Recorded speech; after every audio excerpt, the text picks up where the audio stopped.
हमारे देश की इतिहास महान इतिहास है। मैं हमारे लोगों को क्या कहता हूं आपको मालूम होना चाहिए। हिंदुस्तान, भारत एक सनातन देश है। ना इसका कोई शुरुआत है, ना कोई अंत है। इस सनातन देश का एक सनातन प्रधानमंत्री, माननीय लोकप्रिय महान मुख्यमंत्री नहीं प्रधानमंत्री श्री नरेंद्र मोदी जी, उनके मार्गदर्शन में आज हमारे देश आगे बढ़ रहे हैं।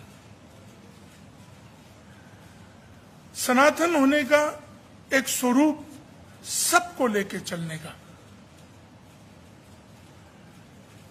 चाहे इस देश का ईसाई हो, मुसलमान हो, जैन हो, बौद्ध धर्म के लोग हो या अपना, मैं आप लोगों को हिंदू नहीं मानता हूं, सनातन मानता हूं।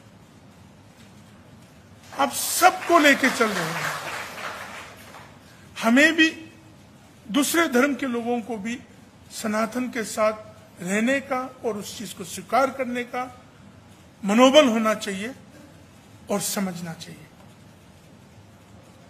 अगर ये देश सनातन नहीं होता तो हम लोग आज इस स्थान में नहीं होता।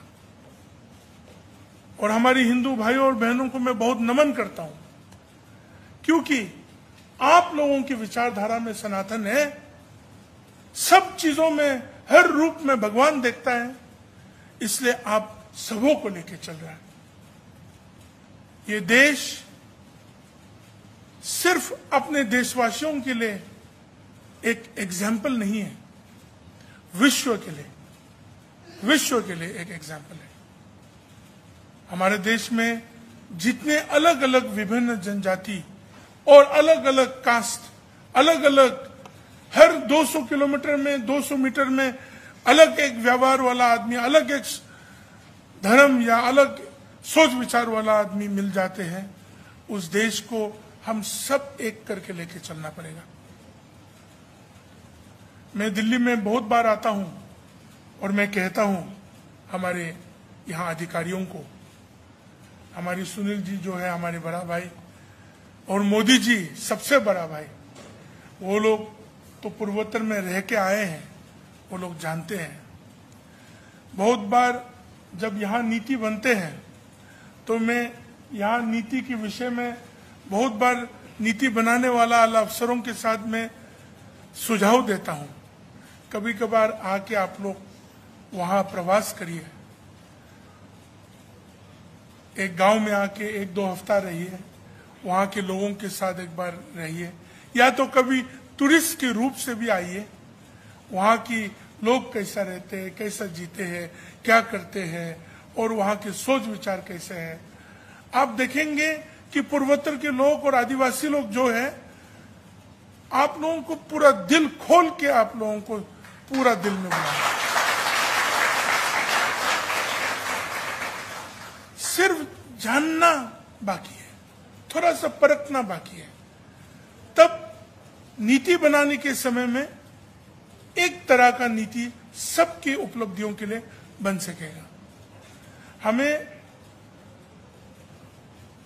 सुनील जी, एक बहुत बड़ा प्रॉब्लम होता है दादा यहाँ। मैं बोलता हूं यहाँ कुछ क्राइटेरिया होता है सरकार में, ब्लॉक के हिसाब से डेवलपमेंट के रेशियो मिलते हैं। तो बोलते हैं मिनिमम एक ब्लॉक में 25,000 आदमी होना चाहिए, मिनिमम एक ब्लॉक में 50,000 आदमी होना चाहिए बोलते हैं। हमारा नागालैंड में 25,000 वाला ब्लॉक हमारे ख्याल से 2 या 3 ही होगा। एक ब्लॉक में 8,000, 7,000, 5,000, 3,000, 2,000 का भी ब्लॉक है। हमारा एक बड़ा भाई है यहाँ ड्राइवर, हमारे साथ 14 साल से हैं, फरीदाबाद में रहते हैं। एक पहले बार उनके गांव में जब गया, वो मुझे बोला कि सर हमारे गांव बहुत छोटा है, आप आ रहे, बहुत खुश हूं मैं। तो मैं गया, बोला घर कितना है, इस परिवार कितना है पूछा, बोला कि 5,000 परिवार सिर्फ है। 5,000 परिवार में तो मैं इलेक्शन जीत जाऊं।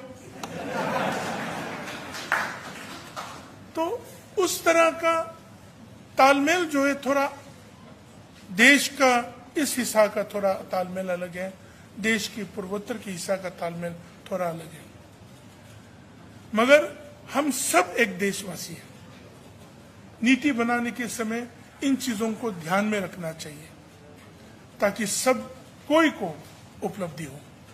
उसी तरह आप बड़े राज्य से, बड़े देश से, बड़े स्थान से, बहुत 6-7 हजार साल का आपका अनुभव है, सिविलाइजेशन का अनुभव है, और हम लोग जो पूर्वोत्तर से आते हैं वो दिल्ली तक का अनुभव भी अभी हो रहा है।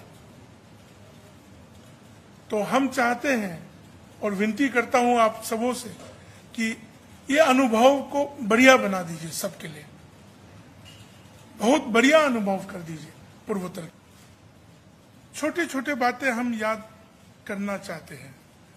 हम बड़े बड़े बातों को लेके दिल्ली वासी के सामने हम रखना नहीं चाहेंगे, क्योंकि हम लोग छोटे छोटे गांवों में रहने वाले जनजाति है और हम पहाड़ की चोटी में रहने वाले, जंगलों में रहने वाले जनजातियां हैं। आज अगर हम देखें कि हुल दिवस क्यों मनाया जा रहा है, कल के दिन है, 50,000 लोग एकत्रित होकर जनजाति और 2 औरतों ने लेके 25,000 लोग का बलिदान हुआ। इस देश की आजादी की जो सफर है उसमें उन्होंने बलिदान किया। हम नहीं जानते थे कि इतना लोग ने भी बलिदान किया क्या। उसी तरह हमारे राज्य नागालैंड में भी कुछ बातें हैं जो आज तक उभर के नहीं आया, जैसे कि सुभाष जी और उनकी सेना जो है नागालैंड में फेक डिस्ट्रिक्ट की छोजुबा इलाका तक पहुंच के आया। और दुर्भाग्य की बात यह है कि आज हम भी उसी सरकार में हैं, मगर हमारी सरकार गठबंधन है और ये इकरार नहीं करते हैं कि सुभाष जी वहां तक आके चला गया। और वहां ऐसे ऐसे बुजुर्ग लोग हैं, आज 100 साल की उम्र की कोई बुजुर्ग है, कोई 99, कोई 95 ईयर्स एंड अबव के लोग हैं, जो वो कहानी कहते हैं कि वो एक साथ सुभाष जी के साथ उस इलाका तक जापानी लोगों के साथ लड़ने के लिए वो लोग आया था और उस तरह का माहौल रख के इस देश का आजादी हुआ। बहुत सारे लोगों के लिए तो आजादी का कहानी सिर्फ चंद परिवारों के नाम लेके, चंद लोगों का नाम लेके, हम सब भी उनमें से है जो यहां तक पहुंच के आया है। मगर आज जब हम ये सुनते हैं और जानते हैं कि इस देश की आजादी के लिए हम सबों ने कितना बड़ा भाग लिया, हमारे पूर्वजों ने कितना बड़ा भाग लिया, छोटे से छोटे इलाका में, छोटे से छोटे स्थान में, अपने स्वतंत्र के लिए, अपने देश के लिए, अपने भारत के लिए अपने जान गंवाया, अपने जीवन को बिताया। इन चीजों का नैरेटिव, इन चीजों का कहानी, इन चीजों के विषय में हम लोग बात क्यों नहीं कर रहे हैं? करना चाहिए, क्योंकि अंग्रेज जब आए, आज हम भी एक युवा है आप लोगों की तरह, आज समझने के लिए ये आते हैं कि अंग्रेज ने बहुत अच्छा नैरेटिव बनाया और हम लोगों के इतिहास को पूरा खत्म करने के लिए, नेस्तनाबूद करने के लिए पूरा कोशिश किया। और आज उसका परिणाम पूर्वोत्तर में बहुत सारे स्थानों में आज भी है, नागालैंड जैसे राज्य में, मिजोरम जैसे राज्य में, मणिपुर जैसे में और अरुणाचल जैसे बहुत सारे स्थानों में उस नैरेटिव का सोच विचार और विचारधारा को लेके आज तक इस देश के साथ है।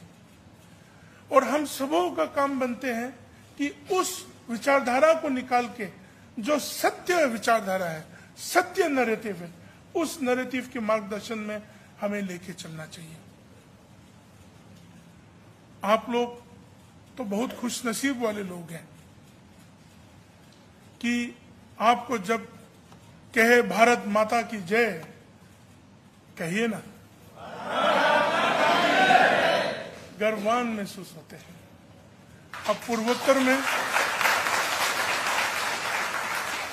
अब आप पूर्वोत्तर में बहुत सारे स्थानों में जाइए, सन्नाटा के आवाज के सिवा कुछ और जवाब नहीं मिलेगा, क्योंकि गलत नैरेटिव लेके आया गया है।